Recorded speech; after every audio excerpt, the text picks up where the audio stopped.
महिला आहेत. आधी किती जणांनी ऐकलंय का? ऐकलंय कोणी? कारण बऱ्याच जणांनी ऐकलंय. स्कॉलॅस्टिक फाउंडेशनचे फर्स्ट ऑफ ऑल मी खूप खूप मनापासून अभिनंदन करते, कारण त्यांचा प्रवास मी अगदी शून्यातनं बघितलेला आहे.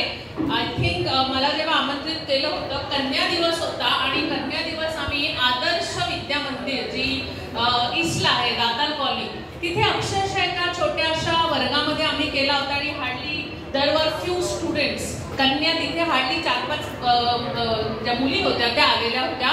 त्यानंतर अजून एक कार्यक्रम मी जेव्हा यांची सुरुवात होती तेव्हा मी यांच्याशी जोडले गेले होते. तो होता कांजूरमार्गला ईस्टला, नाही भांडूप ईस्टला शिवाई विद्यालय, सावित्रीमाईंची जयंती आम्ही केली होती. तो पण एक वर्गामध्ये आम्ही कार्यक्रम केला होता आणि हार्डली फ्यू, मला वाटतं तुम्ही पण होतात, खूप म्हणजे 2018-19 सालची गोष्ट आहे.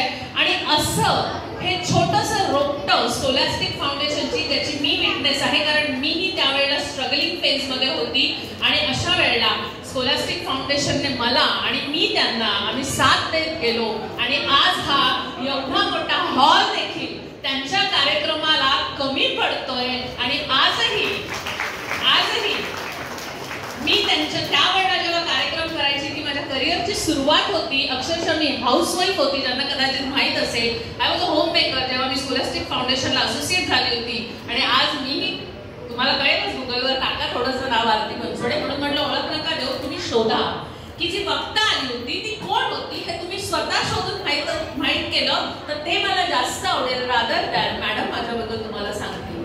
एनिवे, माझा विषय जो आहे तो आहे महिलांचं मानसिक आरोग्य, being psychologist as I doing. मी PhD करते मानसशास्त्रामध्ये आताही, कारण मला असं वाटतं जेव्हा मला व्यासपीठावर महिलांना मार्गदर्शन करण्यासाठी आमंत्रित केलं जातं, मला असं वाटतं की लीड बाय एक्झाम्पल म्हणजे काय, आपल्या स्वतःच्या उदाहरणाने महिलांसाठी जगा, रादर दॅन फक्त माईक घेऊन मोठमोठी भाषणं ठोकण्यापेक्षा आधी आपण तसं जगणं हे फार महत्वाचं आहे. आणि म्हणून नवरा सासरे सगळे ओळखतात, प्रसादजी सगळेजण ओळखतात माझ्या कुटुंबाला, सगळं सांभाळून, मुलाचं 12वी सगळं सांभाळून I am doing my career. PhD करते, 7 प्री स्कूल मी सांभाळते, ॲज अ CEO मी काम बघते आहे.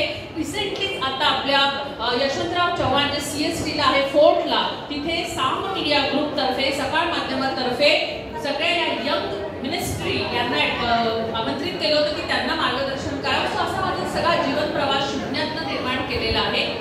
महिलांचं मानसिक आरोग्य या विषयावर बोलण्यासाठी जेव्हा मी जाते, महिला दिनाला 8 मार्चला एका तुडुंब भरलेला हॉल होता आणि 10:30ला सकाळी कार्यक्रम होता. मी तिथे डॉट पोहोचले, चुनाभट्टीला कार्यक्रम होता. सकाळी 10:30ला काय, मी माझी वेळेला जायची माझी सवय आहे.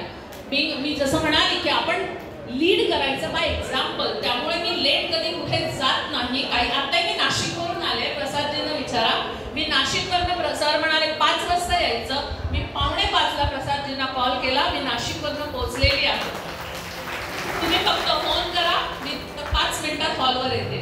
सो असं सकाळी 10:30ला मी चुनाभट्टीला भांडूपवरून पोहोचले. महिला येतच होत्या आणि मी फक्त महिलेला विचारलं, प्रत्येक महिलेला विचारलं की म्हटलं आज महिला दिवस आहे, किती जण घरातनं मुलांना डबा देऊन, नवऱ्याला डबा देऊन आलाय? सगळ्यांनी हात वर केले. घरी स्वयंपाक करून आलोय, नवऱ्याला डबा देऊन आलोय, मुलांना डबा देऊन आलोय. म्हटलं किती जण स्वतःच्या पोटात काही घालून आलं, किती जण नाश्ता करून आलाय? आणि खरंच मला दुःख वाटलं की एकही महिलेचा, मुख्याध्यापिका फक्त खाऊन आल्या होत्या, एकही महिलेचा हात वर आला नाही की हो मी खाऊन आले. इथेच आपण काय होतं माहितीये, स्वतःला दुय्यम स्थानावर स्वतः ठेवतो. तुम्ही सगळ्यांना जेवण देता, तुमचं काय? तुम्ही सगळ्यांना भाजी ही आवडते, हे याला हे आवडतं म्हणून ताजं ताजं बनवून देता. शिळ्याचं काय करता? खरंच सांगा मला, कोण खातं? बाई माझा नवरा खात नाही, मलाच खावं लागेल.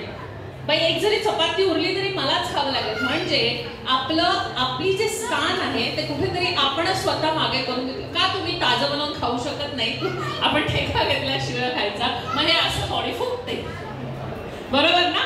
मग मानसिक आरोग्य जर कोणाचं जपायचं असेल तर मला तुम्ही सांगा, मोठमोठे काउन्सिलर आले, तुम्ही सायकॅट्रिस्टकडे गेलात, गोळ्या खाल्ल्या, पण शेवटी उभं कोणाला राहायचं, कोणाला राहायचं? सगळ्यांनी आज स्वतःशी हा प्रश्न विचारा. मला 10 मिनिटं दिली आहेत ना, मला सांगा वेळ झाला की, कारण वक्ता असल्यामुळे आम्हाला दिवस बोलायला दिला तरी माझी ही एनर्जी नाशिकला जाऊन येऊ दे, नाहीतर लंडनला जाऊन येऊ दे, ह्याच एनर्जीने मी तुमच्या समोर पूर्ण रात्र तुम्हाला बसवून ठेवू शकते. सो वेळेचं बंधन आपण पाळूया. मानसिक आरोग्य जपायचं असेल तर ते कोणाच्या हातात आहे, ह्या प्रश्नाचं उत्तर मला हॉलमधून मिळायला पाहिजे. कोणाच्या? आपल्या. मग आपलं आयुष्य आपण कसं जगायचं मला सांगा. इथे बसलेल्या किती महिलांनी ठरवलंय? आज तारीख आहे 16 मार्च 2025. 16 मार्च 2030 साली मी कुठे पोहोचलेली असावी? किती महिलांनी आपलं प्लॅनिंग केलेलं? हात वर करा. 2030 साली 16 मार्च रोजी मी कुठे असेल? किती महिलांनी प्लॅनिंग केलंय? मग हेच आपण चुकतो. पण आपल्या मुलांनी काय बनावं? किती लोकांनी प्लॅनिंग केलं? आपल्या मुलांनी काय मला करायचंय मुलांसाठी हे आपण प्लॅनिंग केलेलं आहे. का? कारण की आपण आपली आनंद, आपली मानसिक स्थिती याचा आपण विचारच करत नाही. तर सगळ्यात आधी कमी वेळेत मध्ये तुम्हाला फक्त एवढंच सांगून जाईल, आतापर्यंत जे झालं, ज्याला आपण म्हणतो भूतकाळ. काय म्हणतो? भूतकाळ, पास्ट. तो विसरा. तो काय करा? विसरा.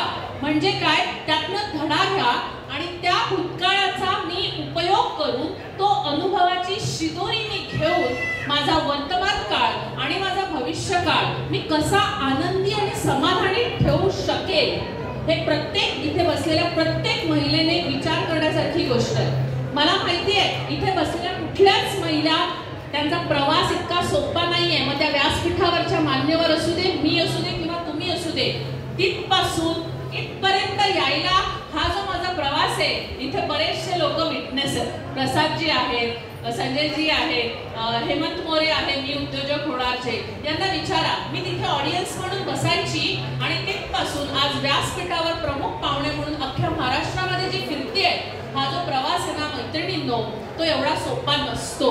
म्हणून इथे बसलेल्या प्रत्येक महिलेला माझी ही विनंती आहे की वेळेचा उपयोग करा. गॉसिप करण्यापेक्षा, टीव्ही सिरियल्स बघण्यापेक्षा, विंडो शॉपिंग करण्यापेक्षा, तो मोबाईलचा डब्बा घेऊन आपण अर्धा पाऊण तास जे चॅटिंग करत बसतो, बिनकामाचं असतं ते सोशल मीडिया चॅटिंग, हा वेळ माझा भूतकाळामध्ये ज्या गोष्टी राहून गेल्या आहेत त्या गोष्टी मी आता वर्तमान काळामध्ये आणि भविष्य काळामध्ये पुढच्या 5 वर्षाचं नियोजन, पंचवार्षिक नियोजन करा. कोणासाठी करा? स्वतःसाठी करा. मॅडम आता काय नियोजन करायचंय? संपलं ना आता सगळं. आता मुलं मोठी झाली, कॉलेजला जातात, आता आमच्यासाठी काय? मग जर असं तुम्ही स्वतःच म्हणाल तर नेहमी शिळच खाणार, मग तुम्ही शिळच खाणार. आणि म्हणून या चौकटीतनं बाहेर यायचं असेल तर भूतकाळाला विसरा आणि वर्तमानामध्ये आपलं आयुष्य बेस्ट कसं करता येईल त्यासाठी वेळेचं नियोजन करा, गोल सेटिंग करा आणि संगत चांगली ठेवा. कारण संगत जर आपल्या महिला अशा असतील की चल ग मूवीला जाऊया, चल ग शॉपिंगला जाऊया, तर आपण आयुष्यात काहीच करणार नाही. अशा महिलांचं उदाहरण ठेवा की ज्या 1 मिनिट शांत बसत नाही आणि स्वतःच्या प्रगतीकडे वाटचाल करत आहेत. अशा महिलांची संगत ठेवा ज्या कोणाच्या उचेष्टा करणार नाही. अगं ती बघ कशी, अगं ही बघ कशी, हे खूप चालतं महिलांमध्ये. मी बघितलंय गॉसिपिंग ज्याला म्हणतो आपण, हे गॉसिपिंग करणाऱ्या मैत्रिणींपासून अशा 4 हात लांब राहा. खरंच सांगते खूप प्रगती होईल. कारण ती वेळ तुमची सत्कारणी लागेल आणि मानसिक स्वास्थ्य जपण्यासाठी ह्या छोट्या छोट्या गोष्टी. अरे आजकाल एवढा मानसिक त्रास वाढलाय, ती व्हॉट्सअपवरची टिक असते ना, टिक, ती ब्ल्यू झाली आणि रिप्लाय नाही आला तरी तुम्ही काय म्हणता, माझा मेसेजच वाचला नाही, वाचून सोडून दिला, माझं महत्व नाहीये, मला काय ही समजते किंवा मला काय हे समजतात, इग्नोर केलं मला. सो इथपर्यंत मानसिक आरोग्य आज आपलं खराब झालेलं आहे. अगदी सगळीकडेच हे दृश्य बघायला मिळतंय. सो मैत्रिणींनो, याच्या पलीकडे या, थोडंसं आउट ऑफ द बॉक्स विचार करा. लोक काय म्हणतील याने आपलं डोकं खराब नका करू. लोकांना बोलू द्या, तुम्ही तुमचं डोकं शांत ठेवा. फुग्यालाही आवडतं.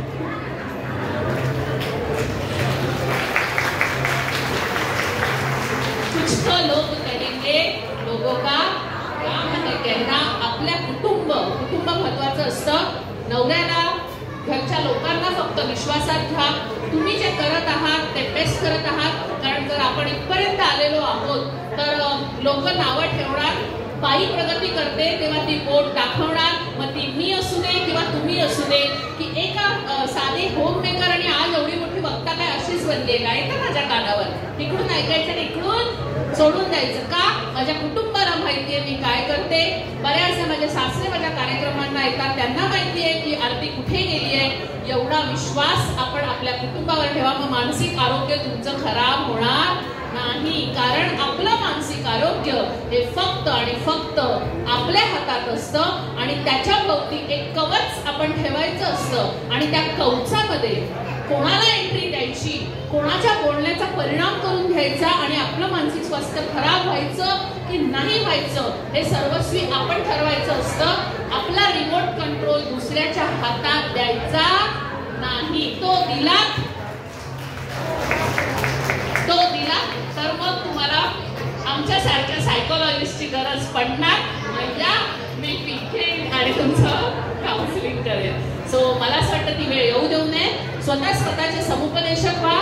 स्वतःसाठी चांगलं काय वाईट काय निवडायची धमक ठेवा आणि आजच्या पेक्षा स्वतःशी कॉम्पिटिशन करा की उद्या माझा अजून बेस्ट मी कशी होणार आहे. त्यामुळे स्पर्धा करायची असेल तर कोणाशी करा?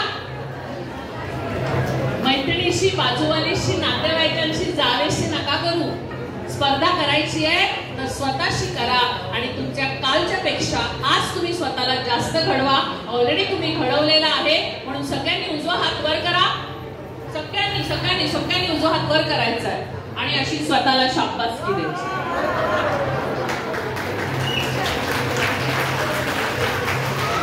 कारण इथे तुमच्या 50 महिलांचा आज सत्कार होणार आहे.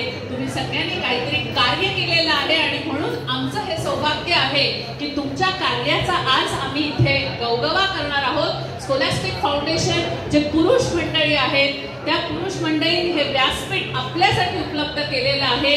त्यामुळे आमच्यासारख्या महिला ज्या शून्यातनं आम्ही आज इथपर्यंत आलेलो आहोत, आमचं हे सौभाग्य आहे प्रसादजी भोसले साहेब की तुम्ही सगळे आम्हाला इथे आमंत्रित करतात आणि या महिलांसाठी एक मोटिवेशन ठरावं. कारण आमचा प्रवास आहे शून्यातनं झालेला आहे. तो आज दूरदर्शन पर्यंत काय आणि साम टीव्ही पर्यंत गेलेला आहे.